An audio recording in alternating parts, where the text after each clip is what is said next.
Meditation mysteries में आप सभी का स्वागत है। ध्यान का मिट्टी से क्या संबंध है और मिट्टी का इम्यूनिटी से क्या संबंध है? दोस्तों, जब हम इस बारे में सोचते हैं तो हमें ऐसा लगता है कि मिट्टी है तो सब कुछ है और जब तक मिट्टी रहेगी या हर जगह की मिट्टी एक समान की होती है। दोस्तों, मिट्टी है तो ही इम्यूनिटी है तो ही शरीर है और शरीर है तो ही ध्यान है। इन सब का आपस में एक अटूट रिश्ता है। तो आज हम इसी बात पे चर्चा करेंगे कि किस तरीके से ये चीज़ें रिलेटेड हैं। वीडियो को अंत तक ज़रूर देखिएगा, ये एक ज़रूरी वीडियो होने वाला है। तो आइए शुरू करते हैं आज का वीडियो। दोस्तों, जैसे कि हम देखते हैं कि बच्चे, शहरों में तो ये पॉसिबल नहीं होता, बड़े शहरों में, लेकिन गांव में आज भी बच्चे मिट्टी में खेलते हैं या फिर मिट्टी में ही वो अपना दिन व्यतीत करते हैं।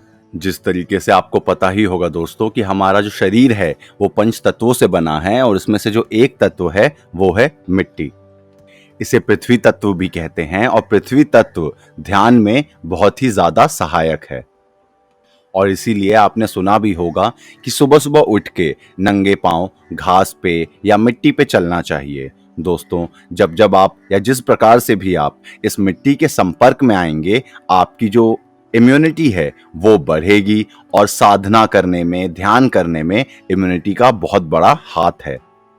इसीलिए आपसे भी हमारा अनुरोध है कि दिन में आप 15 मिनट या 20 मिनट इस मिट्टी के संपर्क में आइए। अब आपका सवाल होगा कि अब आप शहरों में मिट्टी कहाँ ढूंढेंगे? तो भी दोस्तों, शहरों में भी पार्क्स हैं, गार्डन्स हैं, इस तरीके की जो सुविधा है वो उपलब्ध है। कोशिश कीजिए कि आप वहां जाएं, थोड़ी देर इसके संपर्क में रहें, वहां नंगे पांव चलने की कोशिश करें। एक चीज का आप ध्यान रख सकते हैं कि ये पूरा कार्य अगर आप सुबह सुबह करें, जब थोड़ी सी ओस हो या थोड़ा सा ठंडा हो, मिट्टी थोड़ी नर्म हो, तो उसके फायदे आपको ज्यादा मिलेंगे। इस वक्त जब आप इस धरती को, इस मिट्टी को, अपने इस धरती तत्व को ऑब्जर्व करेंगे तो आपको इसके लाभ जरूर मिलेंगे। अब दोस्तों, इसमें जो एक दूसरा सवाल आता है कि क्या मिट्टी पे बैठ के या जमीन पे, धरती पे बैठ के ध्यान करना आवश्यक है या फिर उसके क्या लाभ हैं? तो दोस्तों, इसका जवाब है नहीं। आपको कभी भी जमीन पे बैठ के ध्यान नहीं करना चाहिए। आप जमीन पे प्राणायाम कर सकते हैं, आप जमीन पे बैठ के योग कर सकते हैं, पर जब भी आसन की बात आती है, जब भी ध्यान की बात आती है, तो आपको हमेशा एक बात का ध्यान रखना है कि आपके पास आसन होना चाहिए। आप जमीन से एक उछले स्तर पे ही बैठे होने चाहिए। आप एक्सरसाइज भी सीधा जमीन पे कर सकते हैं, लेकिन ध्यान करने के लिए हमेशा एक आसन का उपयोग कीजिए। दोस्तों, इसका कारण बस इतना ही है कि जब आप ध्यान करते हैं तो आपके अंदर जो एक ऊर्जा उत्पन्न होती है, वो अगर आप सीधा जमीन पे बैठेंगे तो वो जमीन के द्वारा सोख ली जाएगी और उसके कारण आपकी जो ऊर्जा है, जितनी भी आपने जनरेट की है, वो सारी बेकार हो जाएगी।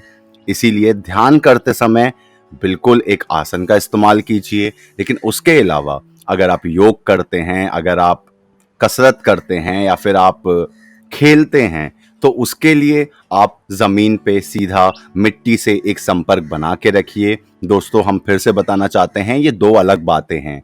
आपको जमीन से अपना संपर्क बनाना है तो इसलिए आप उसमें अपने बाकी कार्य कीजिए, आप उसमें खेलिए, आप उसके बीच में रहिए, आप नंगे पांव जमीन पे चलिए। लेकिन जैसे ही ध्यान की बात आती है, ध्यान हमेशा आपको एक किसी आसन को बिछाने के बाद ही करना है।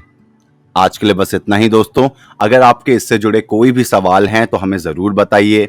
हम आगे भी आपके लिए इसी तरीके से ज्ञानवर्धक वीडियोस लाते रहेंगे। दोस्तों, अब रेगुलर अपडेट्स के लिए आप हमें इंस्टाग्राम पे भी फॉलो कर सकते हैं। हमारे हैंडल का नाम है मेडिटेशन मिस्ट्रीज। लिंक नीचे डिस्क्रिप्शन बॉक्स में भी दिया हुआ है और ऊपर स्क्रीन पे भी। ऐसे ही वीडियोस हम आपके लिए आगे भी लाते रहेंगे, तो चैनल को सब्सक्राइब करना ना भूलें और बेल आइकन जरूर दबाएं ताकि आपको हमारे रेगुलर नोटिफिकेशंस मिलते रहें। तब तक के लिए धन्यवाद।